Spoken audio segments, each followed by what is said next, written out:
દુકાનવાળાને એમ કે ભાઈને જ જોતા હશે ને એટલે એને તો જેન્ટ્સ ચંપલ બતાવો. અલા જેન્ટ્સ નહીં લેડીઝ. તો માં ઊભા. પેલા એ શર્ટ કાઢ્યો અને આમ ઊભો રહ્યો. જો 2 ચંપલની છાપ છે મારા.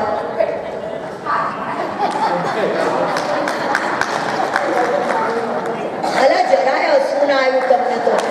પાતળ ગયું મારું કહેલું. તાલીએ ના પાડી જોસ્તી બરાબર.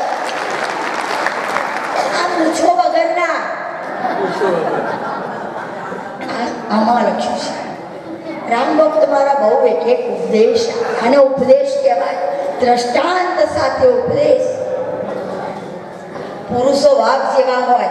ગામડાના હોય ખાટલામાં આવીને બેસે અને પછી અંદરથી ઘરવાળી લોટો લઈને આવે પાણીનો. આપણે જઈએ છીએ. હું નથી જતી. અહીં બેઠી છું. હું સાચું કહું છું. કોઈ દર હોય એ તો એમની જાતે પી લે. મારા ઘરમાં એવી સિસ્ટમ ઘણા એવી સિસ્ટમ છે ભાઈ. અમે કઈ પાણી બાણી આપતા પણ માન સન્માન એ અંદરથી પેટ ભરવું. એમાં જરાય આપ પાછું. ચંપલ ત્યાં સુધી કળયુગમાં સ્ત્રીઓ પહોંચી જાય. શું કહેવાય એને? એનું નામ સુખદેવજી કે કળયુગ છે. પરંતુ જ્યાં આગળ યમુનાજી છે, મારો ગોવર્ધન છે, ગાયો છે અને શ્રીમદ ભાગવતની કથા છે ને, ત્યાં કળયુગ આજે પણ નથી. તો આપણી પાસે આ બધું જ છે.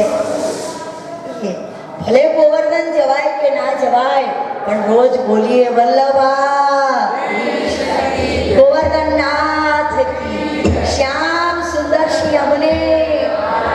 અમારે તો રોજ રણછોડજીના મંદિરમાં યમુનાષ્ટકના પાઠ બોલાય. સમૂહમાં અમે યમુનાષ્ટકના પાઠ બોલીએ. ગિરિરાષ્ટક રોજ બોલાય. કંઠસ્થ બોલે. અમારા લીલાવતી પાર્કમાં રણછોડજીના મંદિરમાં કલ્પતરુમાં બધા જ સવારમાં જે આવે નથી આવતા એ નહીં પણ યમનાષ્ટકનો પાઠ અને ગિરિરાષ્ટક અને ચિંતા સંતાન હંતારો એ ગુરુજીની પ્રાર્થના છે. સદગુરુ માટે આ સ્તોત્ર રોજ બોલવાનું છે. વલ્લભાચાર્યનું લખેલું છે. તો આ બધા આપણી પાસે છે. તો આપણને કળયુગ ક્યારેક કંઈ નથી કરી શકવાનો. તો આ બધા જ્યાં હશે ત્યાં આગળ મારા ભગવાન કે કળયુગ નહીં હોય. ધર્મની સ્થાપના કરવા માટે હું યુગે યુગે પ્રગટ થઈશ. અહીંયા ભગવાન કહે છે. અને મારા રામ ભક્ત કે છડે ચોકડંકાની ચોટથી હું કહું છું. છડે ચોકડંકાની ચોટથી હું કહું છું. અરે રામ રખવાળ છે, શ્યામ રખવાળ છે. રામ રખવાળ છે, શ્યામ રખવાળ છે. ભારત ભૂમિ પર ધારણ કર્યો છે. ભારત ભૂમિ પર ધારણ કર્યો છે. અવતાર વારંવાર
કલિયુગના દોષો કઈ રીતે નાબૂદ થાય, ત્યારે સુખદેવજી કહે છે કે ધર્મના 4 અંગ છે. સાંભળજો, તમારા ને મારા માટે. જેની અંદર ના હોય આજે લઈને જજો. સુખદેવજી પરીક્ષિત રાજાને કહે છે કે ધર્મના 4 અંગ છે. કયા કયા? સત્ય, દયા, દાન અને તપ. પડીને ખબર? બને ત્યાં સુધી જીવનની અંદર અસત્ય ન આચરો. કોઈનું સારું થતું હોય તો જરૂરથી, પણ અસત્યનો ત્યાગ કરવાનો છે. બીજું, દરેકની ઉપર દયા લાવો. આપણી જોડે જે છે દયા નહીં લાવો ને તો ભગવાનને નહીં ગમો. દરેક પર દયા લાવો. તમારા ઘરમાં એક નોકર કામ કરતો હોય ને તો માનીએ કે એને 10,000 રૂપિયા આપીએ છીએ, એટલે 10,000 પ્રમાણે કામ તો લેવું જ પડે ને? નહીં, પણ એક માણસ છે. તમે 10,000 રૂપિયા આપ્યા એટલે કંઈ તમે તમારી ગરજે આપ્યા છે, એટલે એની દૂસરી કાઢવાની. પછી શેઠો અત્યારના પ્રાઇવેટમાં જે કરાવે છે, સવારે 9 થી 6 નો ટાઈમ હોય ને તો રાતના 10 સુધી છોડે નહીં. આટલું પતાવીને જાઓ, આટલું પતાવીને જાઓ, આટલું પતાવી. અલા, પતવાનું હોય તો પતશે, પણ એ માણસ છે કે ઢોર છે? દયા. વિચાર કરજો, તમારા ઘરની અંદર દીકરાની વહુ હોય, અનેક ઘણું કામ કરતી હોય, તેની પર પણ દયા રાખજો. બસ બેટા, આજે આ કામ ના થયું તો ચાલશે, કાલે કરશે. આજે કરવું એવું લખ્યા, જરૂરિયાત હોય આજે કરી કાઢવાની, બીજું કામે. દયા રાખ. અત્યારની દીકરીઓ નોકરી કરતી હોય, નોકરી કરીને હવે આપણને પણ સંભાળે તો ઘરમાં કંઈક થોડું ખોટું પાછું થઈ જાય, તો એના માટે ક્યારેય અકળામણ નહીં કરવાની. 2 કામ જાતે કરી લેવાના. એવી ભાવના, દયા. દયા માટે કહું છું હો તમને, જ્યાં જ્યાં દયા રાખવાની હોય ત્યાં દયા રાખજો. અને બીજું કે દાન કરતા શીખજો. દાન આપણે ટીવીની અંદર જે આપણે પેલા સુધાકર શું કે સુધાંશુ મહારાજ એમ કે દાન તમે તમારા હાથે આપો બરાબર છે, તમે 50-60 સુધી આપ્યું, પણ તમારા સંતાનો પાસે અપાવજો. સંતાનો પાસે અપાવશો ને તો કાલે તમે નહીં હોવ ને તોય તમારા સંતાનો દાન આપતા શીખશે. તો દાન અવશ્ય આપજો, જ્યાં આપવા જતું હોય ત્યાં. અને બીજું, તમારાથી થાય એટલું તપ કરજો. એટલે એવું નથી કે માળાઓ લઈને બેસી જવાનું. જ્યાં જરૂર હોય ત્યાં પહોંચી જઈ અને એ કાર્યને કરજો. એક તપ છે. આ 4 વસ્તુ ધર્મના અંગ બતાવ્યા.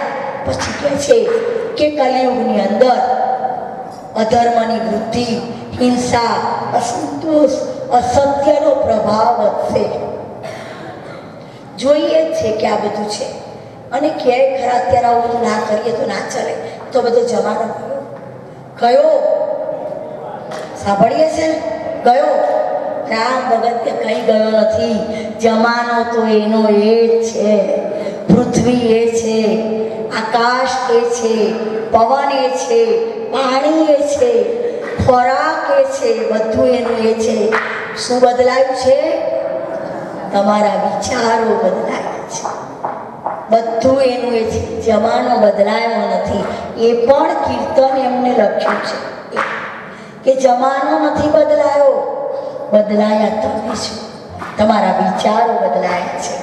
આગળ કહે છે કે કળિયુગની અંદર આ બધાની વચ્ચે જો હરિનામ સ્મરણ હશે, કૃષ્ણનું નામ હશે, તો બધા જ પાપોમાંથી તમારી મુક્તિ થઈ જશે. અને એટલા માટે સંત પુનિત મહારાજ કે હરિનામ સ્મરો, હરિનામ સ્મરો, હરિનામ સ્મરી ભવ પાર કરો. હરિનામ સ્મરો, હરિનામ સ્મરો, હરિનામ સ્મરી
હવે તમે એકાગ્ર બનો. શરીર તમે છોડી રહ્યા છો. હવે તમે શરીર છોડી રહ્યા છો. તમે એકાગ્ર બનો અને પરમાત્માને હૃદયમાં પધરાવો. વિરાજન આત્મા પરમાત્મા એક છે. જેમ માટી અને ઘડો બંને એક જ છે. માટીમાંથી જ ઘડો બને છે, પણ ઘડો અલગ દેખાય છે. તમે રાજન હવે નિર્ભય બનો. નાશ થતા શરીર એ માટી બની જાય છે અને હું મરવાનો છું એ તો પશુ બુદ્ધિ છે.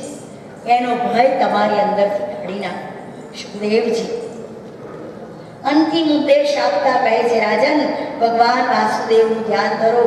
તમે શરીર નથી, આત્મા છો. શૃંગી મુનિથી પ્રેરાયેલો તક્ષક નાગ તમને હવે કશું કરી શકશે નહીં. હે રાજન, તમારા તમામ પ્રશ્નોના જવાબ મેં તમને આપ્યા છે. હવે બોલો, તમારે બીજું કોઈ વધારે સાંભળવાની ઈચ્છા હોય તો જરાય સંકોચ રાખશો નહીં. મારા જતા પહેલા તમારે જે પ્રશ્નો પૂછવા હોય પૂછી લો. આ સાંભળી રાજા પરીક્ષિત ઊભા થયા છે. સુખદેવની પાસે જઈને કહ્યું, મહારાજ, હું તમારો ઋણી છું. આપે મને આપનો કૃપા પાત્ર બનાવ્યો. કૃપા પાત્ર કઈ રીતે બનવું? પરીક્ષિત રાજા કહે છે અને મારો રામ ભક્ત કે ભગવાનને કે ભગવાન એવી રીતે શ્યામ તારો કૃપા પાત્ર થાઓ. કેવી રીતે શ્યામ તારો કૃપા પાત્ર થાઓ.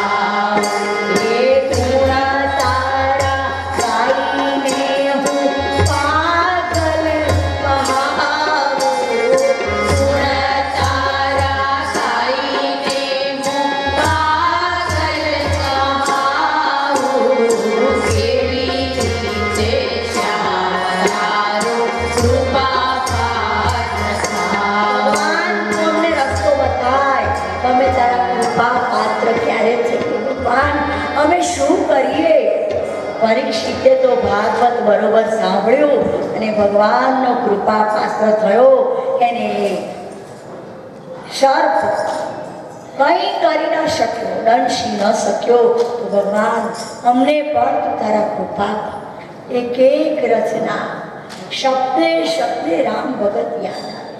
એને યાદ કરવો નથી પડતો મારે, પણ એને એવી રચનાઓ કરી છે અને એ બધી રચનાઓ મારી અંદર ઉતારી દીધી છે. શબ્દે શબ્દે અને મારો રામ ભક્ત યાદ આવે છે. તો ભગવાનના કૃપા પાત્ર પરીક્ષિત બન્યા. એમ આપણે પણ બીજા કોઈના નહીં, પણ ભગવાન સતત આપણી ઉપર કૃપા વર્ષાવતા રહે. ભગવાનને કહીએ તું અમને આ ભાગવત સાંભળ્યું છે એમાંથી એવું જ્ઞાન આપજે કે સદાય તું અમારી પર કૃપા વરસાવતો રહે. અને અહીંયા આ પરીક્ષિત ગુરુજીના ચરણમાં મસ્તક મૂક્યું છે. ચોધાર આંસુએ આજે હર્ષના આંસુ આવ્યા છે અને આંસુથી સુખદેવજીના ચરણો ધોયા છે. સુખદેવજીને પ્રણામ કરી ગુરુજીની પ્રાર્થના કરતા કરતા કે છે, ગુરુદેવ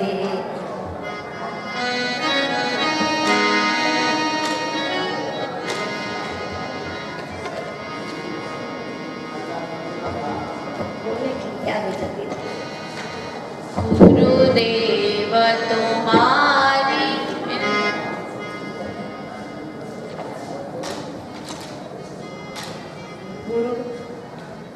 गुरुदेव दया गुरुदेव दया करके मुझको अपना लेना। गुरुदेव दया करके मुझको अपना लेना। मैं शरण पड़ा तेरी चरणों में जगा देना। गुरुदेव दया करके मुझको अपना लेना।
બાદમાં અહીંયા સુખદેવજીએ પરીક્ષિત રાજાને કથા સંપૂર્ણપણે સંભળાવી.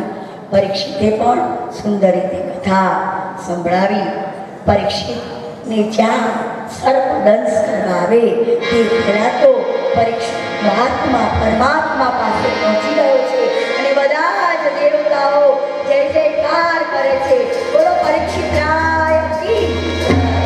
અને કે લોકમાં એ જ્યોત અટકી ગઈ. પરીક્ષિત જ્યોત રૂપે અહીંયાથી ગયા છે. સુધી જ પરબ્રહ્મ પરમાત્મામાં વિલીન થઈ. દેવતાઓ અને ઋષિઓ બધા જય જયકાર કરે છે. પરીક્ષિતનો પુત્ર જન્મે જાય યજ્ઞ કરવા બેસી ગયો કે હું સર્પોને મારી નાખું. નારદજી સમજાવે છે જ્યારે તમારા પિતાજીને સર્પે દંશ દીધો જ નથી તો પછી તમારે શા માટે યજ્ઞ કરવાનો? પરીક્ષિતની રગે રગમાં તો ભાગવત રૂપી અમૃત પ્રસરી ગયું હતું. તક્ષકનું કરડવા આવ્યો અને એના મુખની અંદર અમૃત આવી ગયું તો એ તક્ષક કરડીને એ પણ અમૃત અમર બની ગયો. પરીક્ષિતની જાતે સાથે તક્ષક પણ હવે મરશે નહીં કારણ કે એને પણ ભાગવત રૂપી અમૃત નૈમિષારણ્યમાં કથાને વિરામ આપતા શ્રી સુખજી મહારાજ અનેક જગ્યાએ કથાઓ થઈ છે. સુખદેવજી ગંગા તટે પરીક્ષિતને કથા કરી. અહીંયા નૈમિષારણ્યમાં કથાને વિરામ આપતા સુતજી મહારાજ સૌનક ઋષિઓને માર્કંડે આખ્યાનની કથા સંભળાવી. ધન્ય છે પરીક્ષિત રાજાને એમને જીવતા આવડ્યું અને મરતા પણ આવડ્યું. ભાગવતજીનું અંતિમ ફળ ખૂબ જ શ્રેષ્ઠ છે. ભવો ભાવ ભક્તિ પ્રાપ્ત થાય છે. ભાગવત ભાગ વધે છે. અનેક કથાઓના શ્રવણનું પ્રમાણ શું? કથા સાંભળી એનું પ્રમાણ શું? તેનું પ્રમાણ છે ભગવાનના નામમાં આપણને તમને ને મને હવે નિષ્ઠા થઈ જોઈએ.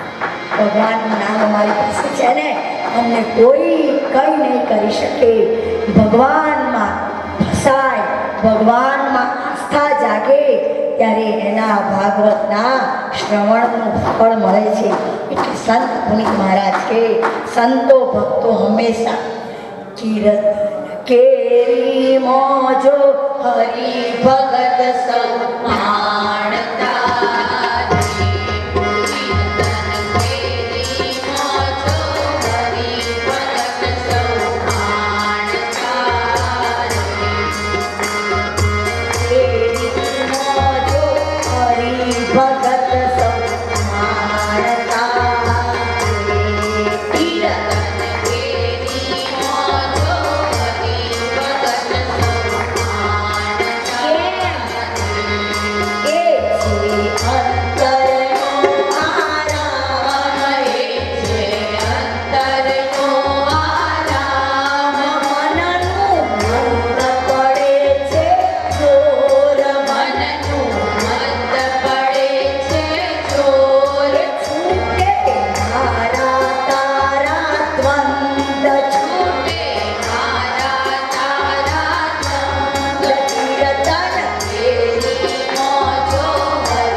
હતણા સૌ પાન ભૂલે હતણા સોપાન જાતા માન અને અપમાન જાતા માન અને અપમાન હરિ ચરણનું એક જ્ઞાન હરિ ચરણનું એક જ્ઞાન કીર્તન તેરી મોજો હરિ ભગત સૌ પાણચારે કીર્તન તેરી મોજો હરિ ભગત સૌ પાણચારે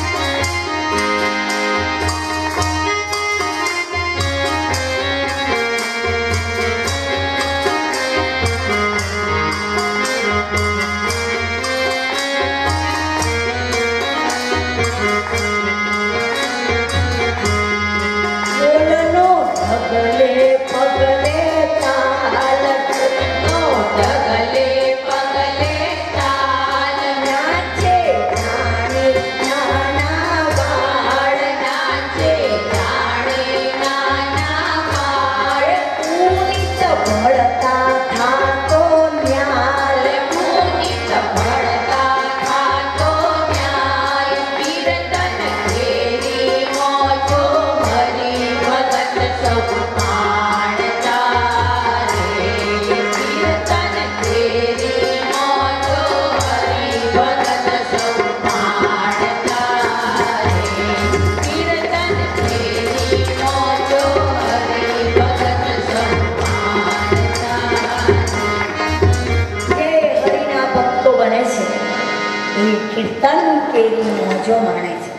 આ પ્રમાણે ભગવાનનું નામ સંકીર્તનથી તમામ પાપોથી તેનો નાશ થાય છે. પરમાત્માનું ચરણ હંમેશા માટે તમામ દુઃખોને શાંત કરવા વાળું છે. એવા શ્રી હરિને નમસ્કાર કરું છું. આ પ્રમાણે શ્રીમદ ભાગવત રસ સુધાની કથાને વિરામ આપું છું. સમાપ્તિ કરવાની નથી, પણ મને શ્રદ્ધા છે કે શ્રીમદ ભાગવત રસ સુધામાંથી આપણને ને તમને અને મને જે વસ્તુ યોગ્ય લાગી એ તમે ને મેં જરૂરથી ગ્રહણ કરી હશે. અને આખી ગંગાને તો આપણાથી પીવાય નહીં, એનું આચમન થાય. મુખમાં આવે એનું એક બિંદુ પણ મુખમાં આવે તો કલ્યાણ થઈ જાય.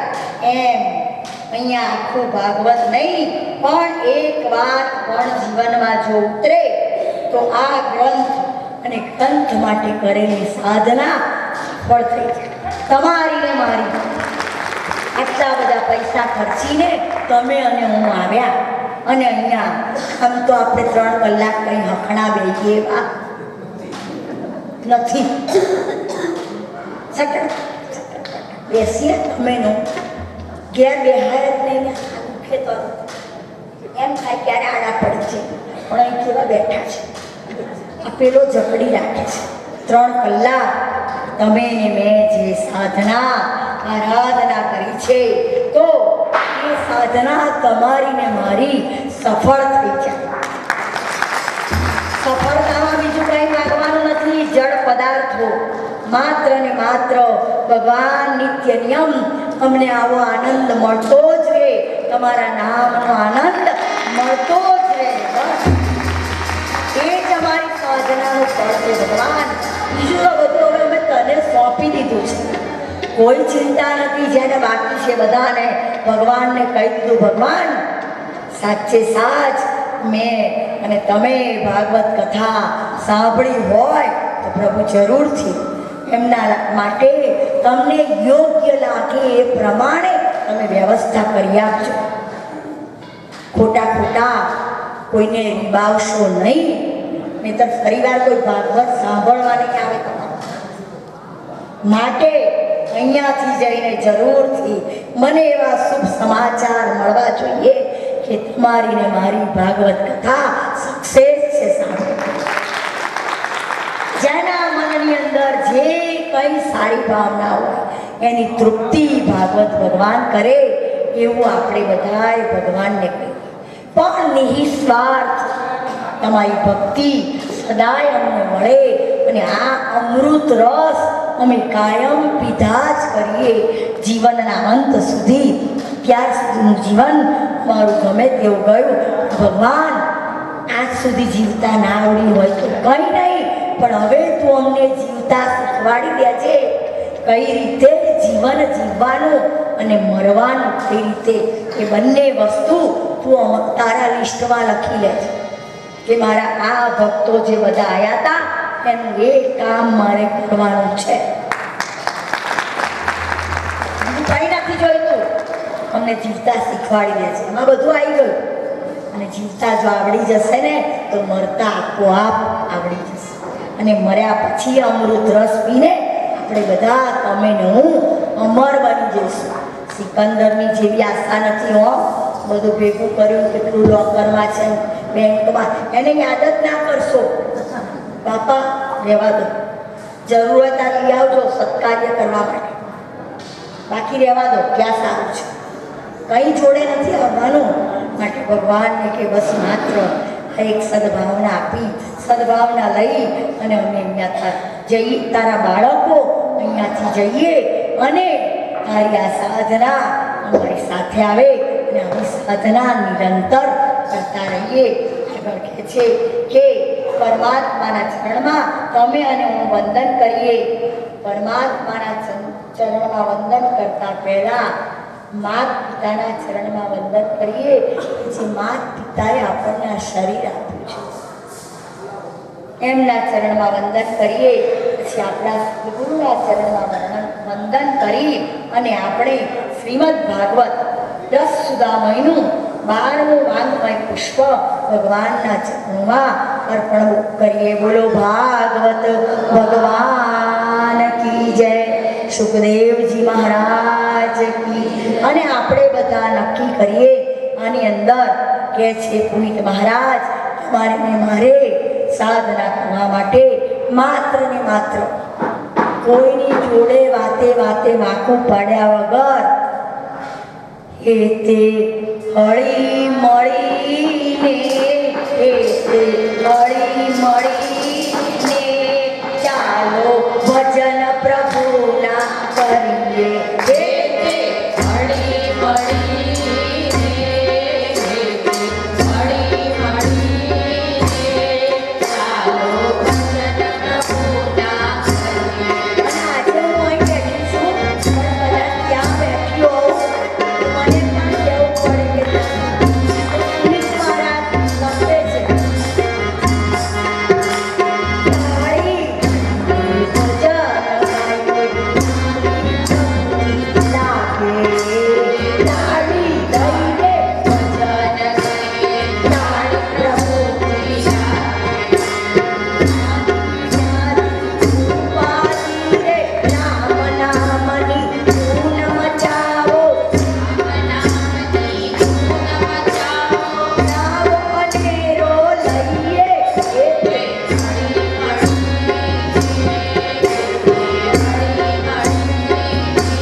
ભજન વિના નહીં મારો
जय सिया राम। જય સિયારામ. બોલો બધા જય સિયારામ.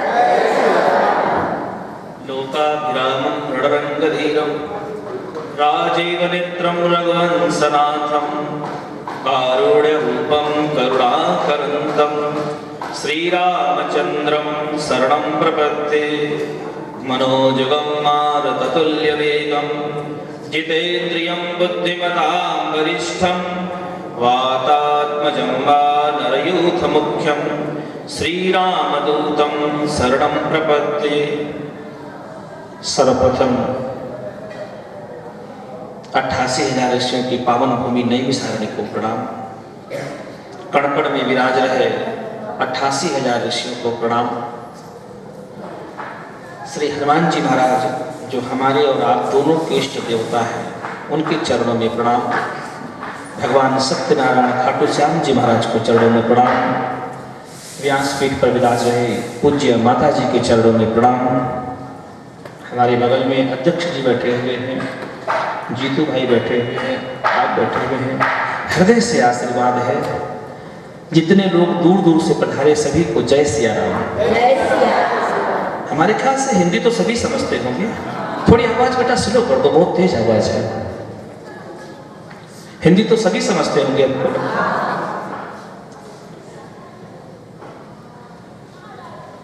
मैंने इस मंच पर लगभग वर्ष में 30 कथाएं होती हैं। 30 कथाएं। इस समय सौभाग्य है कि 3 प्रदेशों की कथा हनुमानगढ़ी पर हो रही है। आप गुजरात से आए हैं, बगल में राम भवन में महाराष्ट्र पुणे से आए हैं।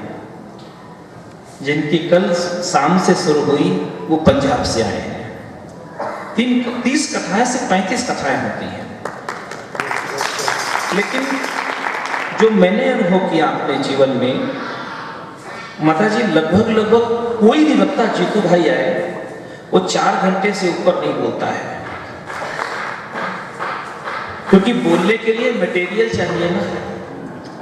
गाड़ी में अगर 10 लीटर पेट्रोल होगा तो 10 लीटर पेट्रोल की जितना चल सकता गाड़ी उतनी तो चलाओगे, 20 लीटर थोड़ी चला दोगे उसको। मैंने देखा है कि 4 घंटे भागवत करते हैं, उसमें 2 घंटे कीर्तन निकाल देते हैं, आधे घंटे अनाउंसमेंट में निकाल देते हैं, एक्चुअल में 1.5 घंटे भागवत कहते हैं। माता जी को मैं धन्यवाद करूंगा कि नियर अबाउट 8 घंटे, मेरे हिसाब से 8 घंटे के आसपास माता जी भागवत करती हैं। ये हमारी पुरानी परंपरा है। लोगों ने इसको बिगाड़ दिया है कि एक सत्र में कथा करेंगे, 3 घंटे करेंगे, वो केवल फॉर्मेलिटियां बची हैं। क्योंकि 8 दिन में, 7 दिन में, 21 घंटे में लगभग 10 घंटे कीर्तन निकल जाता है। 10 घंटे में भागवत नहीं हो सकती है। माता जी ने प्राचीन परंपरा को जीवित रखा है, उसके लिए हृदय से पुनः मैं अक्सर जब बोलता हूँ, भारत जाता हूँ किसी भी क्षेत्र में, कि सारे तीर्थ कराए और नैमिषारण्य नहीं आए, तो आपका तीर्थ अधूरा रहता है। क्योंकि नैमिषारण्य केंद्र बिंदु है, इस पृथ्वी मंडल का केंद्र बिंदु है। यहाँ आए बिना आपकी यात्रा पूरी नहीं हो सकती। यहाँ भागवत सुने बिना आपकी भागवत की यात्रा भी पूरी नहीं हो सकती। आना तो पड़ेगा। जैसे सपोज करिए जीतू भाई, आपके पास एक 50,000 का मोबाइल है और उस मोबाइल में आपके 5,000 का बैलेंस भी है, लेकिन कल्पना करें कि मोबाइल डिस्चार्ज हो जाए तो कहीं फोन कर सकते हैं। महंगा मोबाइल है, 5,000 का, 50,000 का, 5,000 का बैलेंस भी है, लेकिन मोबाइल डिस्चार्ज है तो वेस्ट पड़ा हुआ है। ऐसे ही आपके पास करोड़ों नहीं, अरबों खरबों की संपत्ति हो, लेकिन आप डिस्चार्ज हो जाएं या बीमार हो जाएं तो वेस्ट है ना।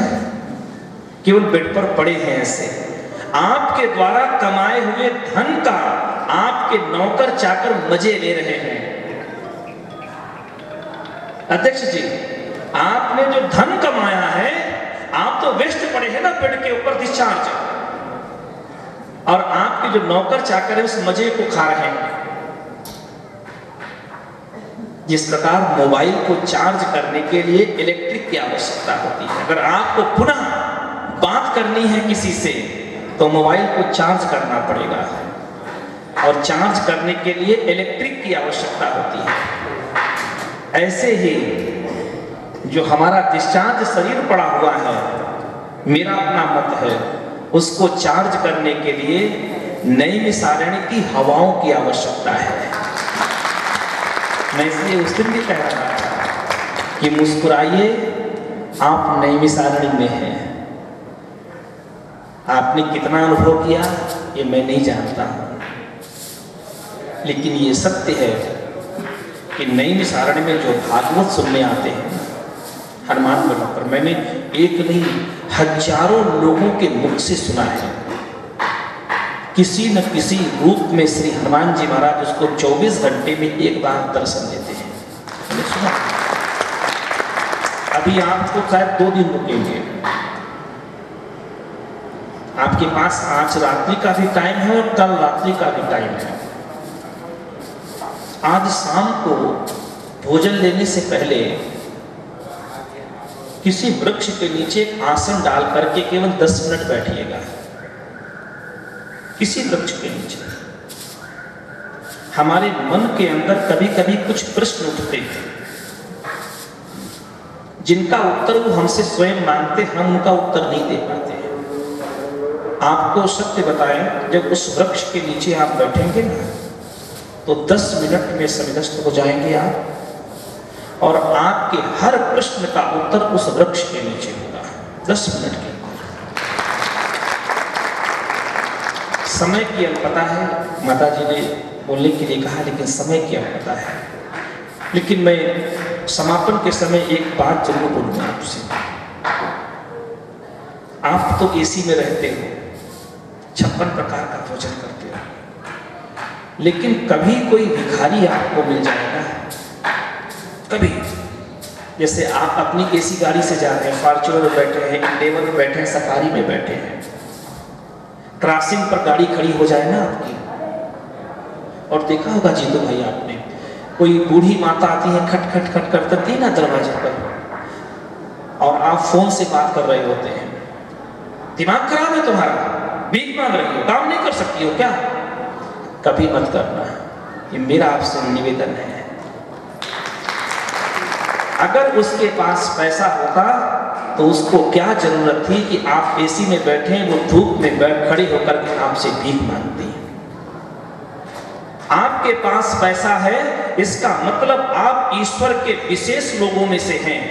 आपके पास वैभव है, इसका मतलब आप ईश्वर के विशेष लोगों में से हैं।